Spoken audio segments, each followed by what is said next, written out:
And now we'll talk about patient safety.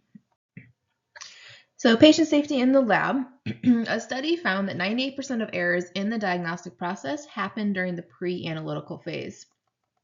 So recognizing the impact of pre-analytical errors, the Joint Commission National Patient Safety Goals targets specific areas that are relevant to clinical labs. Two major focus areas for improving patient safety are effective communication and mitigating patient risk.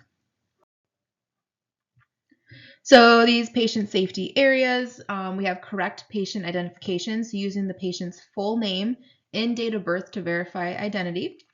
Improve staff communication to ensure timely and accurate delivery of important test results to the appropriate personnel, and infection prevention, so making sure we are following CDC or WHO guidelines to reduce the risk of infection. WHO is the World Health Organization.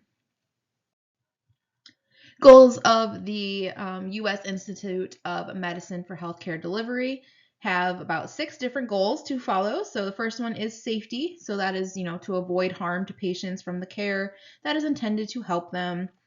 Timeliness, so reduce waits and sometimes harmful delays for both those who receive and those who give care.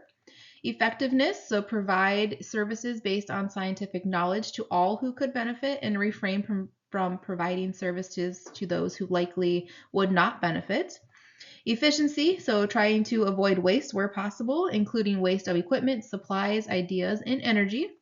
Equitable treatment, so providing care that does not vary in quality because of personal characteristics such as gender, ethnicity, geographic location, and socioeconomic status.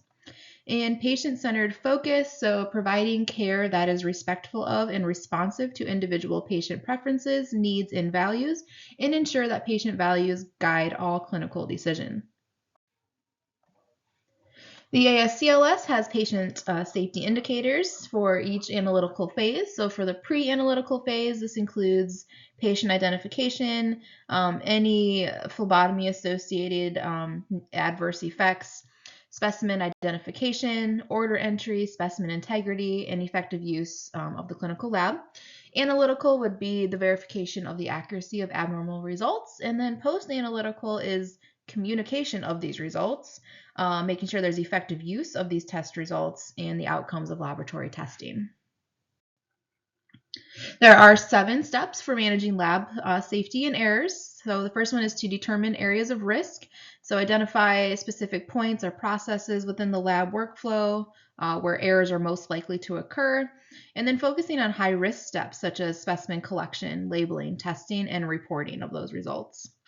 Then we're going to collect data, gather detailed information on incidents, any near misses or errors related to identified risk areas, and use methods like audits, incident reports, and direct observation. And then we're going to determine the denominator to calculate the error rate. So establish the total number of opportunities for error. So an example would be like the total tests performed or the specimens handled to serve as the denominator. And this allows the calculation of error rates as a percentage or a ratio for accurate assessment. It's easier to kind of compare that way. Then we're going to want to capture our data. So systematically, we're going to record all relevant error data, ensuring accuracy and completeness. We're going to utilize those databases and spreadsheets, or if your lab has a quality management software, use that for data capture. Data analysis, we're going to analyze collected data to identify trends, patterns, and any root causes of errors. So the cause, the main root, right, of what's causing it.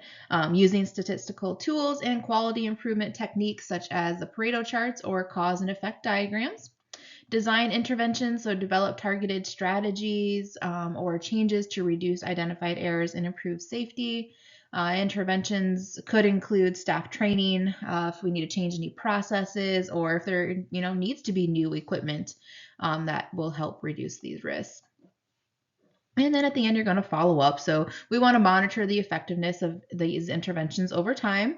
And then we're going to reassess that error rate and safety indicators to hopefully ensure that our continuous improvement projects are going in the upwards way. We want them to be working. And if they're not, we're going to start over. Communication and patient safety, so it's essential. Effective and transparent communication is critical in the clinical setting, and this helps to ensure patient safety. So we want to avoid disclosure of errors. Avoiding disclosure of errors is unacceptable. So not directly communicating errors that harm patients delays necessary quality improvement and compromises patient safety. Medical euphemisms should be avoided. So, euphemistic language often hides the seriousness of medical errors, impeding honest discussion and corrective action. This habit may stem from a desire to avoid the complexities and extra work that could be associated with quality improvement. But if you just do it to begin with, it'll be easier over time, I promise.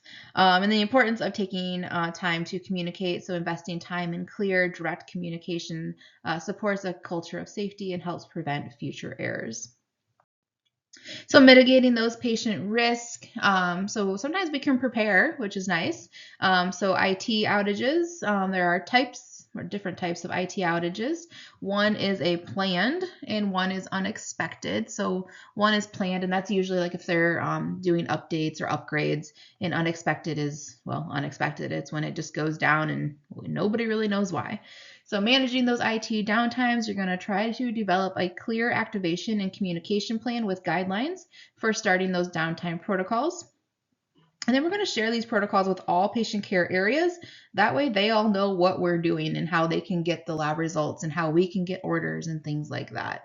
We're going to designate a single laboratory contact to coordinate and organize these response efforts. That way everyone knows where to go. Focus on reporting critical information promptly and accurately, and maintain clear and continuous communication throughout the entire downtime event. After the IT, stuff is back up and working, we're going to conduct a review to identify these lessons learned and improve for future responses. It's never a good time when our computer systems go down, so there's always things we can learn from that to make it better for the next time.